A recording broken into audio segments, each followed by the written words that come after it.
Cette vidéo est la troisième étude biblique du thème s'assurer d'être connu de Dieu. Il est important pour toi de te faire connaître de Dieu de ton vivant. Quelques-uns vont te dire, non, c'est quand tu vas mourir que tu sauras si tu es sauvé ou si tu n'es pas sauvé. Mais je te dis, c'est un mensonge, c'est un piège pour que tu ne te fasses jamais connaître de Dieu. C'est de ton vivant que tu dois être sûr à 100% que ton nom est inscrit dans le livre de vie. C'est de ton vivant que l'Esprit de Dieu doit rendre témoignage à ton esprit que tu es fils de Dieu et non quand tu seras mort, sinon il se fera très tard. Donc, les sujets et les éléments que nous abordons dans cette étude ne sont pas mauvais en eux. En fait, l'Esprit veut enlever les écailles de nos yeux pour que nous voyons les pièges qui sont attachés à ces éléments-là. Par exemple, quand nous avons parlé du piège des œuvres, en disant que Dieu regarde au cœur et non aux apparences. Jésus demande à ses disciples d'œuvrer pour Dieu. Jacques dit par exemple que montre-moi ta foi sans les œuvres, je te montrerai ma foi par les œuvres. Ou même Paul qui dit qu'une foi sans les œuvres est une foi morte. Mais le piège, c'est que parce que tu chantes bien, parce que tu pries bien, parce que tu es tout le temps dans les programmes chrétiens, il ne faut pas dire que c'est de là que vient ton salut. Ton salut vient du fait que tu as reçu Christ dans ton cœur. En fait, quand nous disons régulièrement aux gens, confessez Romains 10 du verset 9 au verset 11. Beaucoup se limitent au premier aspect qui dit qu'il faut confesser de la bouche. Il y a un deuxième aspect qui dit qu'il faut croire du cœur, c'est-à-dire le cœur doit être transformé. Jésus doit régner sur ton cœur. Donc, et quand le processus, tu as confessé de la bouche, il faut que tu vois ton cœur transformé dans le sens biblique qui dit que tu t'affectionnes aux choses de l'esprit et non aux choses de la chair. Vraiment, c'est un programme intéressant. Par exemple, nous avons aussi parlé du piège des tendances en disant que la religion ne sauve pas. Jésus recommande à ses disciples de vivre en communauté, de se regrouper. Maintenant, le piège, c'est qu'il ne faut pas que tu penses que parce que je participe et je suis dans telle tendance ou dans telle religion que je suis sauvé. C'est faux. Ton salut, c'est Christ qui te donne le salut. Et si tu n'as pas Christ, alors tu n'as pas la vie. C'est comme cela, tout simplement. Donc, aujourd'hui, nous allons voir un autre piège. Nous avons parlé du piège des positions et des grades. C'est-à-dire, le statut ne sauve pas. C'est ce que nous avons comme sous-thème d'aujourd'hui. Beaucoup de personnes ont reçu les statuts de privilégiés, donc beaucoup de fils de Dieu ont les statuts de privilégiés. Dans l'église, on a par exemple les pasteurs, les bishops. Hors de l'église, on a par exemple les ministres, les présidents, les chefs de famille, même les ingénieurs, les enseignants. On en a des diplômés. Ils ont des statuts de ci et de ça. Et maintenant, il ne faut pas que tu penses que parce que tu as un statut d'élevé, alors tu es sauvé. Quelques-uns peuvent te dire que non. Comme tu es une autorité, l'autorité vient de Dieu, donc tu es sauvé. C'est un mensonge. Tu dois t'assurer d'être connu de Dieu, indépendamment de ton statut. En fait, quand Dieu t'accorde un statut, il te donne une position privilégiée pour que tu puisses œuvrer. Ce que tu vas faire ne te garantit pas que tu sois déjà sauvé. Tu es sauvé dès le moment où tu t'es fait connaître de Dieu. Bon, regarde, les deux tests vont t'aider rapidement. Nous allons voir dans Jean 6 du verset 68 au verset 71. On va commencer au verset 64. Et nous allons aussi voir Luc 15 du verset 25 au verset 32. Là, nous avons deux personnalités. Judas Iscariote d'un côté et l'aîné du fils prodigue d'un autre côté. Ce sont des personnes qui ont eu en matière de foi chrétienne le statut le plus élevé. Ça dit qu'ils ont côtoyé Dieu directement, mais ils ne se sont pas fait connaître de Dieu. Et ça peut être un danger pour toi également. Ça dit, il faut regarder bien les détails qui sont donnés. Commençons d'abord par Judas Iscariote, le cliché, puisqu'il s'agit d'une étude biblique. La Bible nous dit que Jésus dit à ses disciples, au verset 64, que quelques-uns parmi vous ne croient pas. Donc, parce que Jésus sonde les cœurs et les reins. Il connaît dès le commencement qui croit en lui, qui ne croit pas en lui. Et maintenant, Jésus dit que si quelqu'un ne vient pas, à lui suivant le plan du Père, la personne ne pourra jamais être connue de Dieu. Donc quelqu'un doit venir à côté de Jésus suivant le plan de Dieu, c'est-à-dire cherchant le salut de son âme. Si quelqu'un vient à Jésus pour d'autres intérêts, peut-être gagner de l'argent, gagner les titres, la personne va se perdre comme les blagues. Alors, Jésus va dire, plusieurs disciples parmi vous ne sont pas, donc ils ne croient pas. Ils sont là pour d'autres intérêts. Et quand il va le dire, quelques-uns vont se découvrir et vont s'en aller.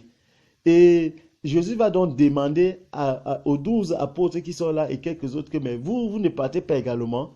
Et Simon-Pierre va prendre la parole et il va dire, non, toi tu as les paroles de la vie, vers qui est-ce que nous allons aller? Donc selon Simon-Pierre, c'est à cause de la vie qu'ils sont là. Ça dit, ils sont là pour être sauvés. Mais Jésus va lui dire que non, détrompe-toi. N'est-ce pas moi qui vous ai choisi tous les 12, mais l'un d'entre vous est un démon. En fait, bien-aimé, pour que tu ne te trompes pas, Dieu ne désire pas la mort d'un pécheur, mais qu'il se répand pour avoir la vie. Mais l'un d'entre ceux qui côtoient Jésus, selon ce qu'il dit, n'a pas cédé. Ça dit, il est resté campé sur ses positions. Il était là pour chercher de l'argent, il est calé. La Bible dit plusieurs fois, puisqu'il s'agit de Judas, qui détenait la bourse du groupe et détournait de l'argent. Là, c'était un voleur, c'est dit dans la Bible. Ok?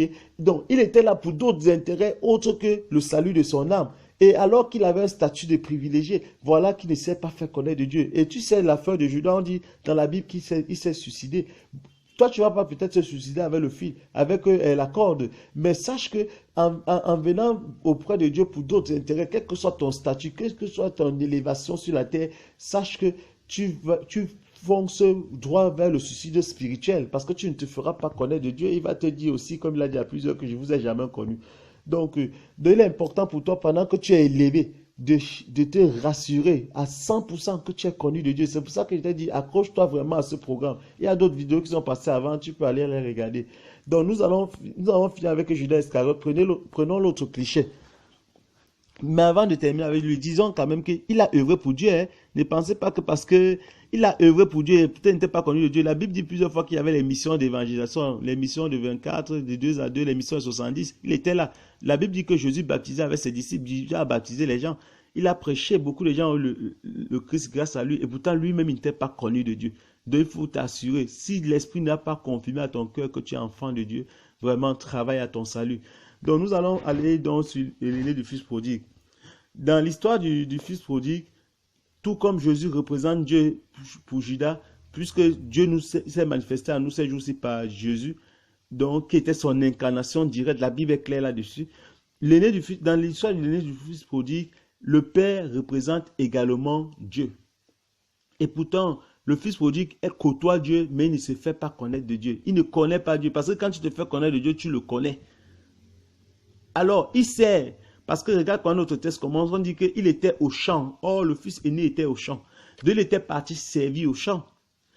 Il était dans le champ de Dieu, il travaillait. Qu'est-ce qu'il faisait? Il a eu les diplômes, il est quitté de la poussière en ministre. Il a été élevé, il a eu un statut de privilégié. Il côtoie Dieu directement. Il travaille, il construit les basiliques, il construit les chapelles, il construit les écoles. Il est grand de ceci, il est roi de cela. Et tu sais, quand tu as un statut de privilégié, les gens te mentent beaucoup. D'autres vont te dire que non, l'autorité vient de Dieu, donc tu es sauvé. C'est un mensonge. L'autorité vient de Dieu. Certes, c'est Dieu qui t'élève. Mais pour que tu sois sauvé, il faut que tu crois au plan du salut qui s'est accompli en Jésus-Christ. Tant que ce n'est pas le cas, travaille à ton salut.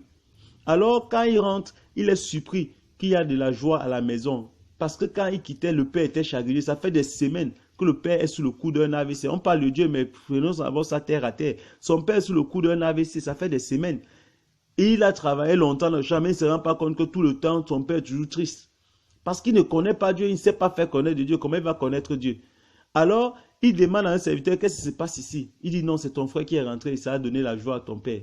Donc, il se fâche, il reste dehors, il dit, il ne va plus entrer. Il n'entre pas là-bas.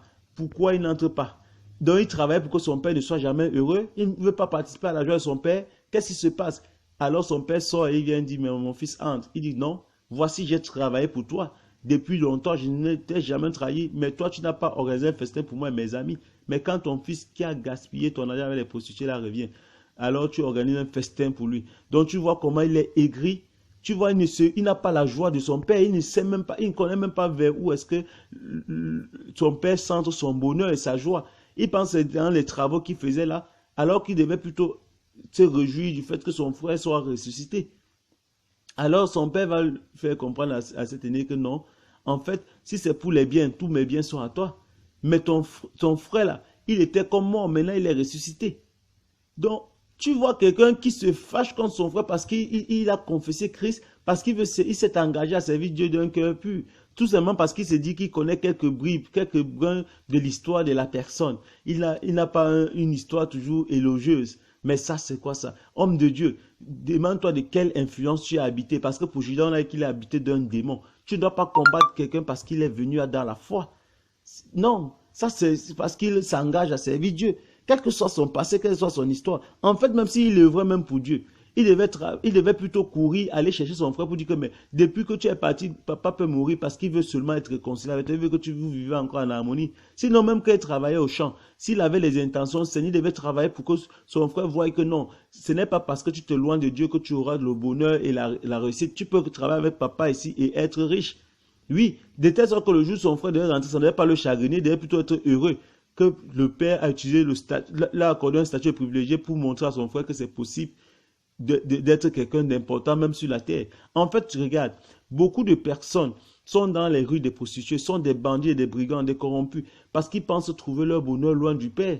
Maintenant, les enfants de Dieu, quand ils ont le statut élevé, ils ne doivent pas se focaliser sur le fait que non, je suis le premier chrétien pilote, je suis le premier chrétien président, je suis le premier chrétien ceci, pour commencer à servir le monde pour le monde. Ils doivent toujours servir pour le salut des âmes.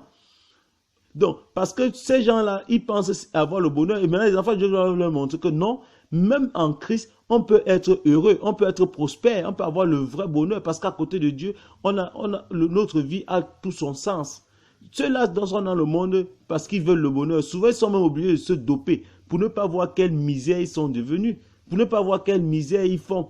Alors, ils se dopent pour se voiler un peu l'esprit.